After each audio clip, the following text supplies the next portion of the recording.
Terima kasih Tuhan, kuasa-Mu nyata. Haleluya. Kami naikkan syukur hanya bagi-Mu. Haleluya, haleluya.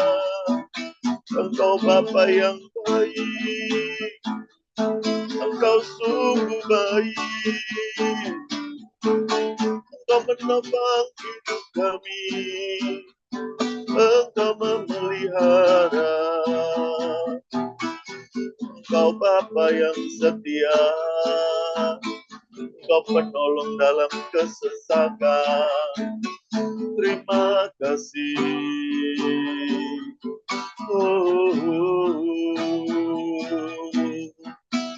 Kami bersyukur Engkau baik, Engkau selalu baik. Haleluya, haleluya. Shirala barala barala barala barala barala Masyandi. Persilakanlah untuk berdoa. Terima kasih Pak Gem. Saya akan mulai. Tuhan Yesus, kami mengucap syukur kepada Engkau karena hari ini kami dapat mengikuti pendalaman Alkitab untuk belajar mengenal Engkau lebih lagi. Terima kasih Tuhan Yesus, dalam nama-Mu hamba berdoa. Amin. Karena itu dikategorikan buku-buku hikmat, misalnya Amsal dan Pengkhotbah.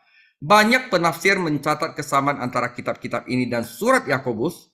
Keduanya menampilkan perkataan yang berarti, ilustrasi, dan fokus untuk hidup di dunia ini. Tidak jelas apakah kita harus mengklasifikasikan Yakobus sebagai buku hikmat, tetapi dia pasti berbagi dengan buku-buku Perjanjian Lama ini keprihatinan tentang hidup di dunia ini di hadapan Allah. Jadi ini bagaimana kita cara hidup di saudara agar selaras dan kehendak Allah dan akhirnya menghasilkan bahagia, menghasilkan damai sejahtera saudara. Yakobus 3 ayat 13-18 menyatakan bahwa hikmat ini diperlukan untuk mendamaikan pertengkaran orang Kristen. Kadang-kadang tentu saja orang Kristen harus dengan menghindari atau terlibat dalam perselisihan dan perdebatan. Tapi terlalu banyak orang Kristen yang khususnya para pemimpin Kristen berselisih dengan orang Kristen lainnya untuk alasan yang salah saudara. Umat Kristen memang berhak untuk kadang-kadang berselisih dengan orang lain akibat dari iman kita, dengan mereka mempertahankan iman mereka. Tetapi semangat itu harus diarahkan ke tujuan yang benar dan tidak menjadi alasan untuk membesar-besarkan kepentingan pribadi. Ketika orang Kristen mengejar kepentingan mereka sendiri dan mudah terpengaruh oleh omongan dari rekan-rekan gereja tanpa memfilternya terlebih dahulu, perselisihan terjadi saudara. Dan kadang-kadang itu tidak seharusnya terjadi dan bodoh saudara. Mengapa menukar persaudaraan dengan omongan fitnah dan gosip dari rekan gereja yang tidak dewasa? Sangat rugi sekali untuk diganti. Satu omongan ditukar sama persaudaraan yang rusak, saudara. Itu tidak worth it sekali. Karena itu kita memerlukan hikmat, saudara. Hikmat surgawi dan hikmat duniawi. Nah, di sini jelas banget disampaikan oleh Yakobus. Yakobus menganalisis beberapa alasan tersebut di bagian suratnya ini dan secara belak-belakan membedakan antara hikmat surgawi dan hikmat dunia. Dalam perikop ini, Yakobus membandingkan hikmat sejati dan hikmat dunia dalam 3 aspek berbeda. Saudara, hikmat dan surgawi dan hikmat dunia datang dari sumber yang berbeda. Yang kedua, mereka beroperasi dengan cara yang berbeda. Dan yang ketiga, mereka menghasilkan hasil yang berbeda. Jadi dibedakan antara hikmat surgawi dan duniawi, mereka sumbernya beda, caranya beda, hasilnya juga beda. Nah, kalau kita mengerti ini, kita akan jelas mana yang kita pilih, saudara. Oke, saya akan mulai dengan firman Tuhan. Yakobus 3 ayat 13-18. Siapakah di antara kamu yang bijak dan berbudi? Baiklah ia dengan cara hidup yang baik menyatakan perbuatannya oleh hikmat yang lahir dari kelemah lembutan. Jika kamu menaruh perasaan iri hati dan kamu mementingkan diri sendiri, janganlah kamu memegahkan diri dan janganlah berdusta melawan kebenaran. Itu bukanlah hikmat yang datang dari atas, tetapi dari dunia, dari nafsu manusia dari setan-setan. Sebab di mana ada iri hati dan mementingkan diri sendiri, di situ ada kekacauan dan segala macam perbuatan jahat. Tetapi hikmat dari atas adalah pertama-tama murni, selanjutnya pendamai, peramah, penurut, penuh belas kasihan, dan buah-buah yang baik, tidak memihak dan tidak munafik. Dan buah yang terdiri dari kebenaran ditaburkan dalam damai untuk mereka yang mengadakan damai. Demikian firman Tuhan. Pertama, saudara, apa beda hikmat sejati surgawi dan hikmat dunia? Pertama, mereka datang dari sumber yang berbeda. Yakobus 3:15, itulah bukanlah hikmat yang datang dari atas, tetapi dari dunia, dari nafsu manusia, dari setan-setan. Saudara, hikmat sejati datang dari atas, dari surga. Tetapi hikmat palsu datang dari bawah. Dengan kata lain, ada hikmat surgawi yang berasal dari Tuhan, dan ada hikmat buatan manusia yang tidak berasal dari Tuhan. Apapun yang tidak berasal dari Tuhan, pasti gagal. Tidak peduli berapa sukses kelihatannya pada waktu ini. Saudara, di sini diberikan contoh, Alkitab memuat banyak contoh tentang kebodohan hikmat manusia. Pertama, saudara, pembangunan Menara Babel tampak seperti usaha yang keren, yang bijaksana, tetapi berakhir dengan kegagalan dan kekacauan. Kedua, tampaknya bijaksana bagi Abraham untuk pergi ke Mesir ketika kelaparan datang ke Kanaan, tetapi hasilnya berbeda. Yang ketiga, Raja Saul berpikir bahwa adalah bijaksana untuk menempatkan senjatanya sendiri pada Daud muda untuk pertempuran pemuda itu dengan Goliat, tetapi rencana Tuhan berbeda. Murid-murid Tuhan Yesus berpikir saat Yesus memberikan makan 5.000 orang adalah berhikmat untuk membubarkan kerumunan besar dan membiarkan mereka menemukan makanan mereka sendiri. Tetapi Tuhan Yesus mengambil beberapa roti dan ikan dan memberi makan 5.000 orang. Yang kelima, para ahli Romawi dalam Kisah Para Rasul 27 menganggap bijaksana untuk meninggalkan pelabuhan dan berlayar ke Roma, meskipun Paulus tidak setuju, dan badai akhirnya mengikutinya dan membuktikan bahwa hikmat dari Paulus lebih baik daripada penasihat ahli mereka. Pertama, saudara, sumber dari hikmat manusia. Dari mana asal hikmat manusia? Hikmat ini tidak turun dari surga, tetapi dari dunia, nafsu manusia, dan setan. Orang-orang percaya memiliki 3 musuh. Pertama, dunia, yaitu musuh eksternal. Yang kedua adalah daging, musuh internal. Dan iblis sendiri. Musuh-musuh ini disarankan dengan istilah sistem dunia, sensual, dan jahat.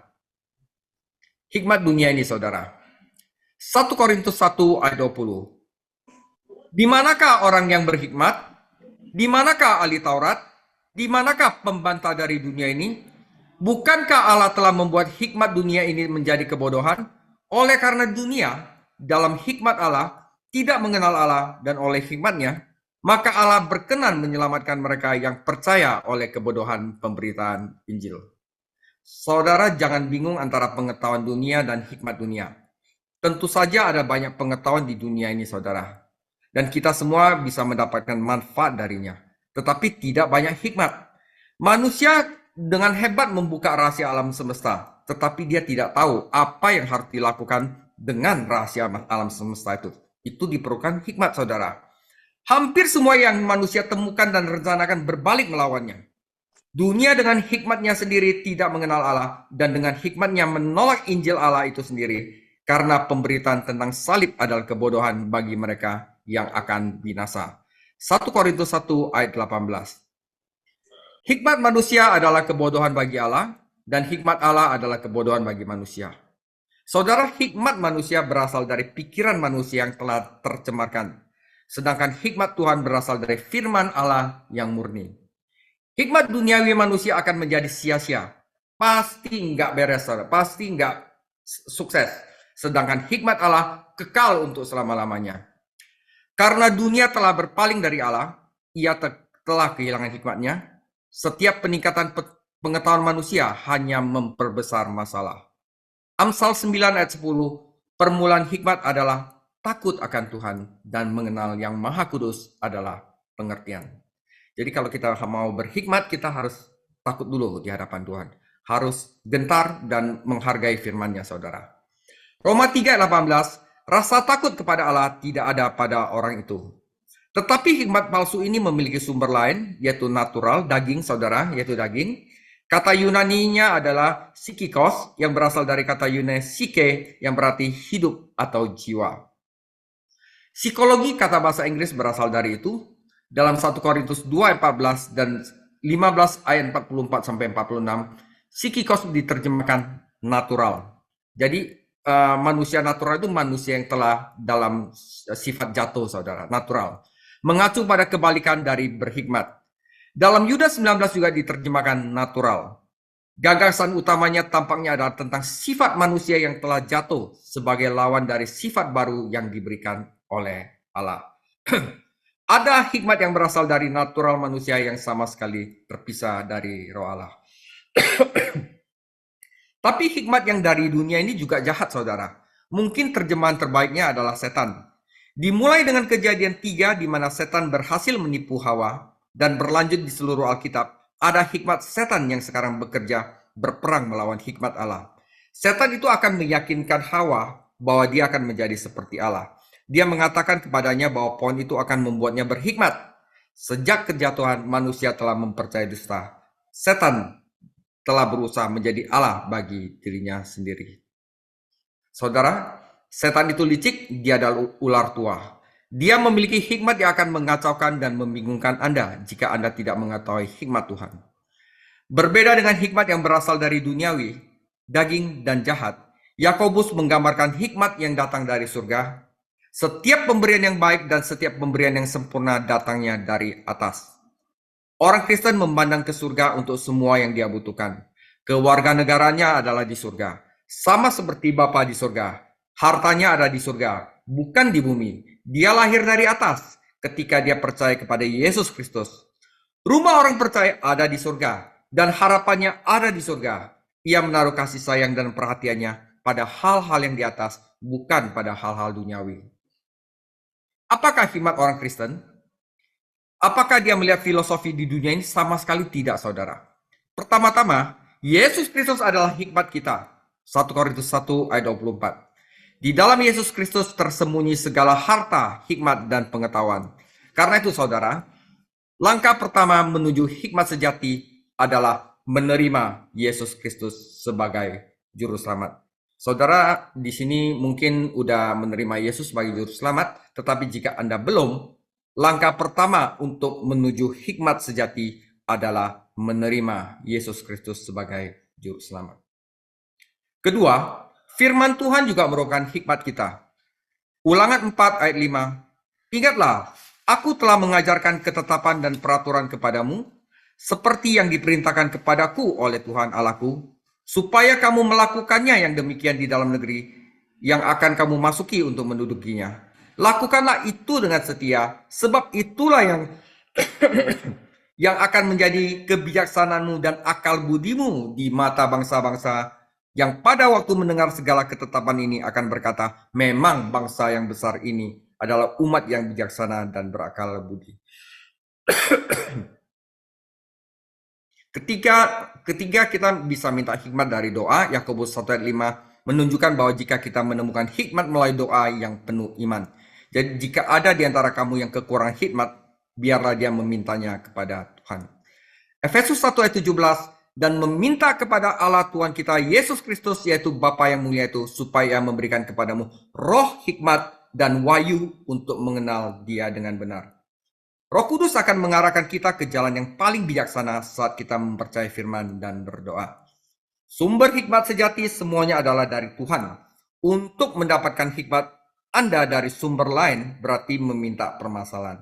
Tidak perlu mendapatkan hikmat palsu dari dunia, hikmat yang melayani daging, yang menyelesaikan pekerjaan iblis. Dapatkan hikmat Anda dari Tuhan Yesus. Jadi kita udah mengerti sumbernya dari Tuhan Yesus, firman, dan kalau dari dunia itu dari daging, dari sistem dunia, dan dari setan sendiri, saudara. Yang kedua, saudara, ini yang paling penting, bagaimana sifat-sifat hikmat ini, bagaimana hikmat ini beroperasi di dalam kehidupan kita.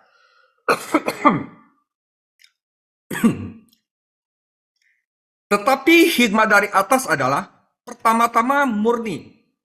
Selanjutnya pendamai, peramah, penurut, penuh belas kasihan, dan buah-buah yang baik, tidak memihak dan tidak munafik. Itulah orang yang berhikmat akan melakukan ini, saudara. Siapakah di antara kamu yang bijak dan berakal budi? Baiklah ia dengan cara hidup yang baik menyatakan perbuatannya oleh hikmat yang lahir dari kelemah lembutan.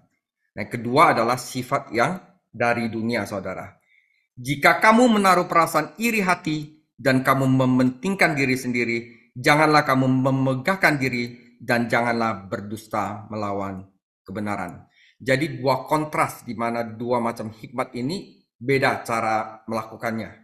Tapi Tuhan Yesus bilang, ambillah hikmat dari surga, karena itu akan membuat kita bahagia dan terutama kita akan damai sejahtera, saudara. Oke, dimungkinkan untuk menolak atau mengutuk hikmat dunia dan menggantikannya karena menyerahkan diri Anda dibimbing oleh hikmat yang dari atas. Itu berarti Anda memandang Kristus yang adalah hikmat Allah. Kristus juga dihadirkan seperti itu kepada jemaat di Kolose, dan oleh karena itu, saudara, jemaat di Kolose itu tidak ada kekacauan di sana, melainkan keteraturan dan keteguhan dalam iman. Kolose 2 ayat 3, sebab di dalam dialah tersembunyi segala harta hikmat dan pengetahuan. Hal ini kukatakan, supaya jangan ada yang memperdayakan kamu dengan kata-kata yang indah. Sebab meskipun aku sendiri tidak ada di antara kamu, tetapi dalam roh aku bersama-sama dengan kamu, dan aku melihat sukacita tertib hidupmu dan keteguhan imanmu dalam Kristus, saudara. Ini akibat dari mereka memakai hikmat Allah, jemaat di Kolose. Saudara, sifat pertama dari hikmat dari atas, cara beroperasinya pertama adalah murni, saudara.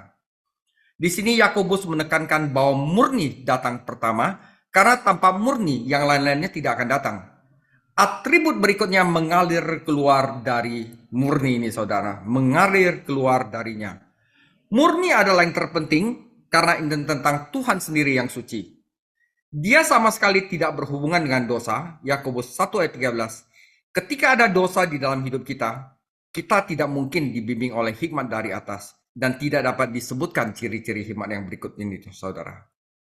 Yang kedua, dari murni akan lahir menjadi pendamai. Jadi ketika kita mengaku dosa, kita akan diampuni dan kemudian kita bisa menjadi pendamai. Karena ketika kita diampuni dosanya, maka kita akan mengampuni dosa orang lain dan hidup dengan damai. Hikmat manusia itu tidak mau damai. Hikmat manusia itu mengarah pada persaingan, perselisihan, dan perang. Tetapi hikmat Tuhan mengarah pada kedamaian. Ini adalah kedamaian yang berdasarkan kebenaran, saudara. Bukan ya, udahlah. Saya nggak mau tahu siapa yang benar atau salah, yang damai. Nggak bisa gitu, saudara. Ini bukan kompromi. Tuhan tidak pernah memiliki kedamaian dengan harga berapapun. Kedamaian di gereja tidak boleh lebih penting daripada kemurnian gereja. Amsal 23 ayat 23. Belilah kebenaran dan jangan menjualnya. Demikian juga dengan hikmat, didikan, dan pengertian. Jadi damai itu penting, saudara, tetapi tidak boleh lebih penting dari kebenaran, saudara. Jadi itu. Nah, setelah itu Anda juga akan mampu menjadi bersikap ramah. Anda tidak akan berusaha membela hak-hak kita. Nggak nuntut, saudara, dan menuntut sesuatu untuk diri Anda sendiri. Anda akan bersifat ramah. Itu hikmat dari atas. Anda juga seorang penurut, yang berarti Anda akan tunduk, siap sedia, dan dapat diperbaiki. Dapat diajar, saudara. Itu adalah hikmat dari atas. Yang kelima, jika Anda membiarkan diri Anda diajar oleh hikmat dari atas, maka Anda akan penuh belas kasihan dan buah yang baik, yang akan terlihat di dalam hidup Anda. Karakter Anda akan menjadi seperti Tuhan Yesus. Yang keenam, Anda tidak memihak, dan karenanya menentang pembentukan kubu dan tidak akan terseret untuk bergabung dengan kubu-kubu tertentu. Dan yang ketujuh, Anda tidak akan munafik, artinya Anda tidak berpura-pura berbeda dari Anda. Saudara, ini adalah cara beroperasi hikmat yang dari atas. Ketujuh sifat hikmat yang datang dari atas ini adalah buah kebenaran. Buah dari kemurnian, saudara. Ketika mereka dilatih dalam praktek kita sehari-hari, Mereka ditaburkan seolah-olah buah ini hanya bisa ditabur dengan damai. Kedamaian adalah motivasi menabur buah ini, saudara. Wah, keren sekali, saudara ya. Hikmat dari atas, hikmat Allah, beroperasi dengan cara yang berbeda dari hikmat duniawi, natural, dan jahat. Karena mereka berasal dari sumber yang sangat berbeda. Mereka beroperasi dengan cara yang berlawanan. Apa saja sifat dari bukti hikmat palsu? Pertama, saudara, iri hati. Jadi kalau ada iri hati, itu bukan dari surga, itu dari neraka, saudara. Kata ini membawa makna ambisi dan semangat egois.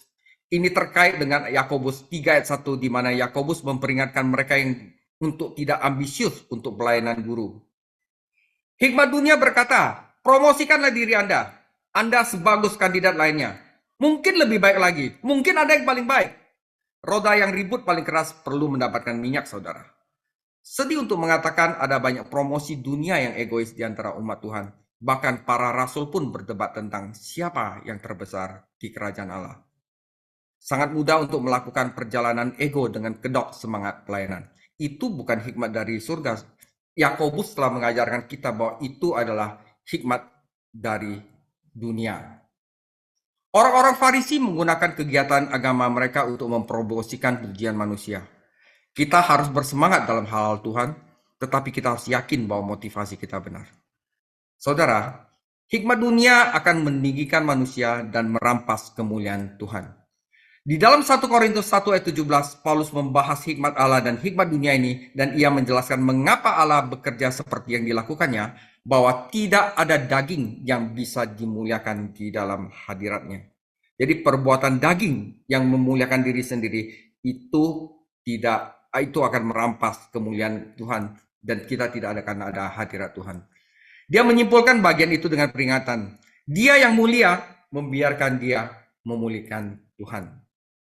Apakah semangat kita untuk Tuhan? Apakah semangat kita untuk duniawi? Apakah kita bersuka cita ketika orang lain berhasil? Atau apakah kita memiliki kecemburuan dan kritik rahasia? Apakah kita merasa terbebani ketika orang gagal? Ataukah apakah kita senang ketika hikmat dunia masuk ke dalam gereja? Ada promosi daging dan pemulihan manusia. Hati-hati, saudara. Yang ketiga adalah perselisihan. Kata ini berarti semangat kampanye, saudara. Semangat seperti waktu kampanye itu kan saling membuktikan siapa yang lebih kuat gitu, saudara. Itu digunakan oleh orang-orang Yunani untuk menggambarkan seorang politisi yang menyalurkan suara. Hikmat dunia mengatakan, dapatkan semua dukungan yang Anda bisa. Tanyakan kepada orang-orang di gereja apakah mereka cocok untuk Anda atau melawan Anda. Tentu saja semangat mandiri ini hanya menciptakan persaingan dan perpecahan di gereja. Biarkan tidak ada yang dilakukan melalui perselisihan atau pujian sia-sia, tetapi dalam pikiran rendah hati yang membiarkan masing-masing anggota gereja menghargai yang lain lebih baik daripada atau lebih penting dari diri mereka sendiri. Saudara, kalau di gereja ada masalah perselisihan, itu bukan hikmat dari surga. Itu adalah hikmat dari dunia, saudara. Setelah itu adalah kesombongan. Kesombongan suka pamer. Dan tidak ada lebih sombong dari hikmat manusia. Ada cara untuk memberitakan firman sehingga Tuhan Yesus saja yang mendapat kemuliaan. Tetapi juga ada pendekatan yang memberi manusia pujian. Adalah sedih untuk melihat masyarakat kagum timbal balik di antara umat Allah. Di dalam 2 Korintus 10, ketika Paulus terpaksa membual tentang pelayanannya, ia berhati-hati untuk memberi Tuhan kemuliaan. Tentu saja kita tidak harus berani membandingkan diri kita di kelas yang sama dengan Paulus yang menulis kesaksian Alkitab. Atau bahkan untuk membandingkan diri kita dengan Paulus. Yang mereka lakukan tentu saja adalah untuk mengukur diri mereka sendiri dengan standar mereka sendiri atau dengan perbandingan di dalam lingkaran mereka sendiri. Dan itu tidak membuat estimasi yang akurat bagi kita. Jadi kita jangan samain nama mereka dalam masalah ini, saudara. 2 Korintus 10:12, memang kami tidak berani menggolongkan diri kepada atau membandingkan diri dengan orang-orang tertentu yang memujikan diri sendiri. Mereka mengukur dirinya dengan ukuran mereka sendiri dan membandingkan dirinya dengan diri mereka sendiri. Alangkah bodohnya mereka. Ketika hikmat Tuhan bekerja, saudara, itu yang pertama itu yang muncul itu adalah kerendahan hati. Ada rasa kerendahan hati dan penyerahan diri. Dan Anda ada di dalam hati itu bahwa Anda hanya ingin Tuhan Yesus itu mendapatkan semua kemuliaan. Tuhan Yesus semakin besar, saya harus semakin kecil. Anda pasti ada rasa begitu. Anda tidak memiliki keinginan untuk membandingkan diri Anda dengan orang Kristen lainnya. Karena Anda hanya melihat Yesus Kristus dan dibandingkan dengannya, kita semua masih jauh berbeda, saudara. Setelah itu, ciri-ciri hikmat palsu adalah penipuan. Tidak berbohong terhadap kebenaran. Urutannya tidak sulit dipahami. Pertama adalah ambisi egois yang mengarah pada semangat persaingan. Untuk memenangkan pengakuan, kita harus menggunakan kesombongan. Dan kesombongan biasanya melibatkan penipuan, saudara. Kehidupan rohani seorang pria tidak dibaca dalam popularitasnya. Jadi seorang itu rohaninya tinggi atau enggak tinggi itu tidak dilihat dari popularitasnya. Tetapi itu dibaca oleh Tuhan Yesus di dalam hatinya. Karena itu saudara, 1 Korintus 4 ayat 5, karena itu janganlah menghakimi sebelum waktunya, yaitu sebelum Tuhan datang. Ia akan menerangi juga apa yang tersembunyi di dalam kegelapan, dan ia akan memperlihatkan apa yang direncanakan di dalam hati. Maka tiap-tiap orang akan menerima pujian dari Allah. Saudara, setelah kita lihat ada cukup kontras antara operasi hikmat Tuhan dan operasi hikmat dunia ini. Ini akan menguntungkan bagi pemimpin gereja untuk mengevaluasi kehidupan jemaatnya dan pelayanan mereka, mengingat apa yang telah ditulis Yakobus itu sudah lengkap sekali. Dan kita juga bisa melihat cara Tuhan dan pikiran Tuhan jauh di atas kita. Karena apa saudara? 1 Korintus 2 ayat 12. Kita tidak menerima roh dunia, tetapi roh yang berasal dari Allah, supaya kita tahu apa yang dikaruniakan Allah kepada kita, saudara. Jadi jelas saudara, kita udah tahu kalau misalnya hikmat dari Allah, kita tidak akan berselisih, kita tidak akan iri hati, kita tidak akan menerima pengakuan, kita tidak sombong, tetapi malah kita akan ramah, kita akan penurut orangnya, dan kita juga pencinta damai, saudara. Jadi kira-kira itu hikmat yang pada akhirnya itu akan menguntungkan kita, yang pada akhirnya itu memberikan satu hal yang sangat manis sekali, yaitu damai sejahtera. Ketiga, saudara, hikmat Allah dan hikmat dunia itu menghasilkan buah yang berbeda. Ayat 3:16, sebab di mana ada iri hati dan mementingkan diri sendiri, di situ ada kekacauan dan segala macam perbuatan jahat. Dan yang bagus dan buah yang terdiri dari kebenaran ditaburkan dalam damai untuk mereka yang mengadakan damai, saudara. Sumber menentukan hasil. Hikmat duniawi akan menghasilkan hasil duniawi. Hikmat surga akan memberikan hasil yang hanya datang dari surga. Saudara, yang pertama buah dari hikmat duniawi adalah kekacauan, masalah, saudara. Hikmat duniawi menghasilkan masalah, kecemburuan, perselisihan, kekacauan, dan perbuatan jahat. Tampaknya Tuhan sedang bekerja di gereja itu, saudara. Di gereja di mana Yakobus memimpin. Karena di dalam Yakobus 4 nanti, Yakobus berurusan dengan perang dan perselisihan di antara orang-orang percaya. Pemikiran yang salah, sumber yang salah, menghasilkan kehidupan yang salah. Jadi salah satu alasan dunia dalam kekacauan seperti itu sekarang adalah karena manusia telah menolak untuk menerima hikmat dari Tuhan. Kata yang diterjemahkan kekacauan berarti gangguan yang berasal dari ketidakstabilan. Ini terkait dengan tidak stabil dalam Yakobus 1 ayat 8 dan tidak umum dalam Yakobus 3 ayat 8. Dan baca juga 2 Korintus 12 ayat 20 dan Anda akan mendapatkan deskripsi tentang gereja yang bingung, yang kacau. Nanti ada Yesus menggunakan kata-kata ini untuk menggambarkan kejang-kejang, saudara. Mereka bingung, kejang-kejang di hari-hari terakhir. Kecemburuan, kompetisi, semangat pesta, semua ini berkontribusi pada kekacauan. Menara Babel dalam Kejadian 11 adalah ilustrasi yang baik dari fakta ini. Dari sudut pandang manusia, pembangunan Menara Babel adalah hal yang bijak. Tetapi dari sudut pandang Tuhan, proyek itu bodoh dan berdosa. Hasilnya apa? Kekacauan. Bahkan hari ini kita menggunakan kata Babel untuk mengartikan kekacauan. Kekacauan menetapkan panggung untuk setiap pekerjaan jahat. Kejahatan di sini berarti tidak berharga, saudara. Melakukan sesuatu yang tidak berharga. Itu mengingatkan kita pada kayu, jerami, Di dalam 1 Korintus 3 ayat 12. Ketika api datang, hanguslah mereka. Sebuah pelayanan di gereja yang beroperasi oleh hikmat dunia, saudara, mungkin pertama-tama tampak hebat dan sukses.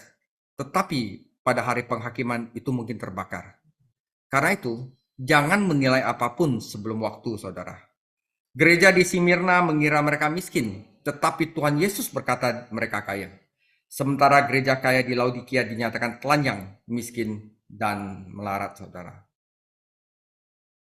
Hal yang terpenting yang dapat kita lakukan di gereja-gereja lokal kita adalah mengukur pelayanan kita oleh firman Tuhan, bukan oleh hikmat manusia. Banyak pertempuran di antara orang-orang Kristen, gereja berpisah, tidak ada kemurnian, saudara, tidak ada kedamaian. Semuanya itu harusnya menjadi suatu tanda bahwa ada sesuatu yang salah. Mungkin sesuatu yang salah itu adalah tidak adanya hikmat Allah. Dan yang terakhir, saudara, hikmat Tuhan itu menghasilkan berkat. Hikmat dunia menghasilkan kekacauan, tetapi hikmat Tuhan menghasilkan berkat. Yakobus kembali ke kata buah itu, ada perbedaan besar antara hasil buatan manusia dan buah yang diberikan Tuhan. Buah adalah pohon kehidupan dan buah memiliki biji di dalamnya untuk lebih banyak buah. Biasanya benih yang ditabur, tapi di dalam Yakobus ini buah yang ditabur. Ketika kita berbagi buah dari Tuhan dengan orang lain, kita sukacita, orang pun sukacita. Kita damai, orang pun damai. Mereka akan diberi makan dan puas, dan mereka pada gilirannya akan menghasilkan buah. Beginilah kehidupan Kristen adalah kehidupan menabur dan menuai. Saudara, dalam hal ini, setiap kehidupan adalah kehidupan menabur dan menuai, dan kita menuai apa yang kita tabur. Orang Kristen yang menaati hikmat Allah akan menabur kebenaran, bukan dosa. Dia yang menabur perdamaian, bukan perang. Kehidupan yang kita jalani memungkinkan Tuhan untuk membawa kebenaran, kedamaian ke dalam kehidupan orang lain. Apa kita adalah apa yang kita jalani. Apa yang kita jalani adalah apa yang kita tabur. Apa yang kita tabur menentukan apa yang kita peroleh. Jika kita hidup dalam hikmat Allah, kita menabur kebenaran dan kedamaian, dan kita menuai berkat Tuhan. Jika kita hidup dalam hikmat duniawi manusia, kita menabur dosa dan perang, dan kita akan menuai kekacauan dan setiap pekerjaan jahat.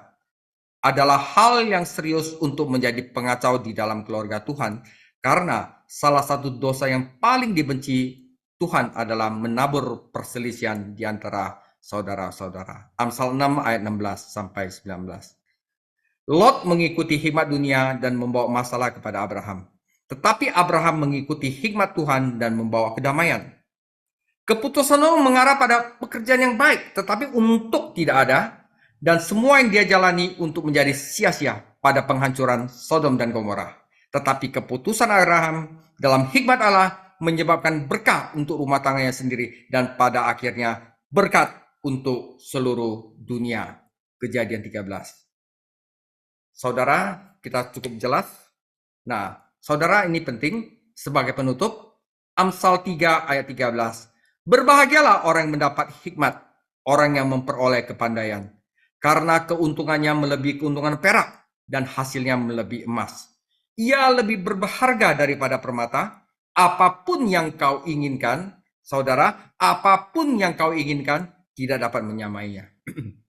Pembuat damai akan terus-menerus merekomendasikan hikmat surga ini kepada orang lain.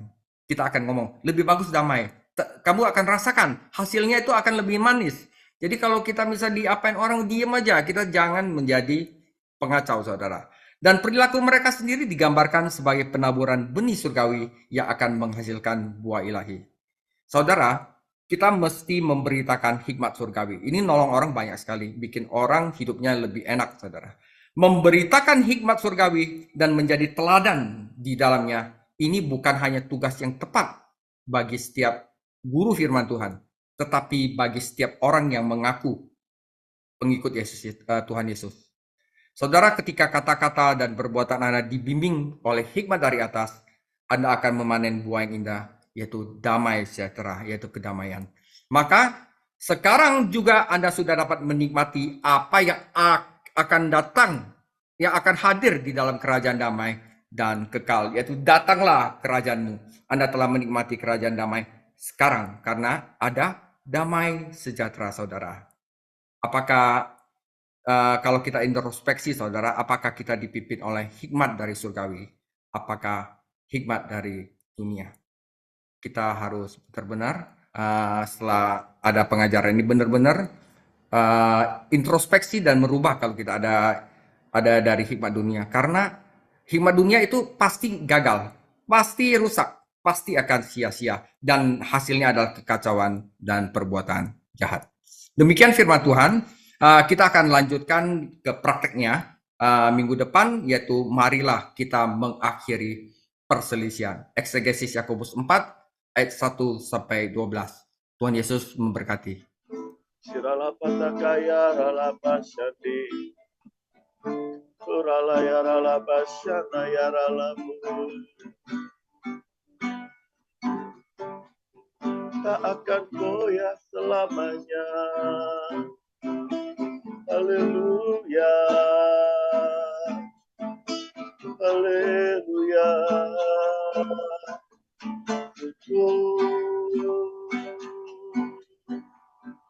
Terima kasih Tuhan. Bapak, terima kasih kalau malam hari ini kami boleh belajar sesuatu yang sangat penting dalam hidup kami, yaitu hikmat yang menentukan langkah kami. Dan malam hari ini kami belajar tentang hikmat yang sejati dan hikmat yang dari dunia. Dan hamba-Mu berdoa biar setiap kami boleh mulai membangun, mulai mempercayai, mulai menghidupi. Untuk kami boleh memiliki hikmat yang sejati. Hikmat yang dari Tuhan. Terima kasih. Roh Kudus, lawat setiap kami. Lawat. Hancurkan setiap keangkuhan hidup kami. Biar kami berjalan dalam kerendahan hati, dalam kemurnian.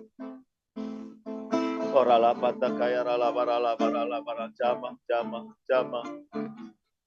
Lembutkan setiap hati yang keras, terangi setiap hati yang gelap.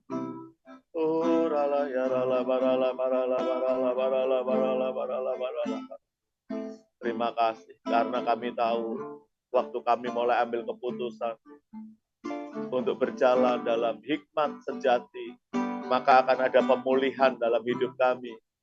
Akan ada pemulihan untuk setiap hubungan kami dengan istri, dengan anak-anak, dengan rekan-rekan kami. Akan ada breakthrough ya Tuhan.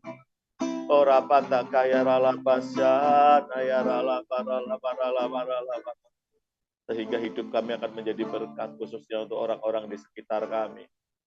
Terima kasih Tuhan, terima kasih. Terima kasih. Biar Roh Kudus terus tuntun hidup kami, untuk kami berjalan dalam hikmat yang sejati. Terima kasih, terima kasih. Dan kami akan mengalami firman-Mu. Kami akan terus naik dan bukan turun. Menjadi kepala, bukan menjadi ekor.